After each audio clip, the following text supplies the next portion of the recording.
បានធ្វើជានិមិត្តនៃការទទួលបាទអបអរពានទាំងអស់គ្នាពាននេះមិនមែនសម្រាប់នាយកមិនមែនសម្រាប់នាយករងមិនមែនសម្រាប់តែលោកគ្រូអ្នកគ្រូទេគឺសម្រាប់បងប្អូនទាំងអស់គ្នាគឺជាស្នាដៃរបស់បងប្អូនកាលពីឆ្នាំសិក្សា2023 2024ឥឡូវនេះខ្ញុំចង់បញ្ជាក់ថា2024 2025នេះតើបងប្អូននឹងបន្សល់ស្នាដៃអ្វីខ្លះណាទស្សនវិជ្ជានៃការធ្វើបទបង្ហាញខ្ញុំរំលឹកបន្តិចក្នុងចំណោមសាលា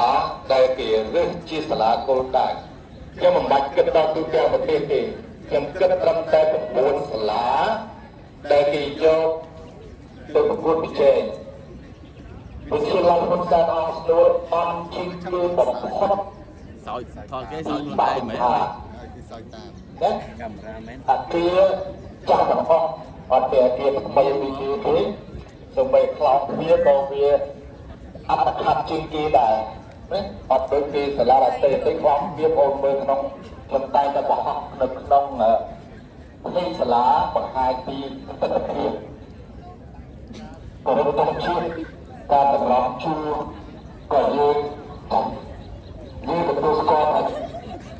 ការជួយស្រាយហើយ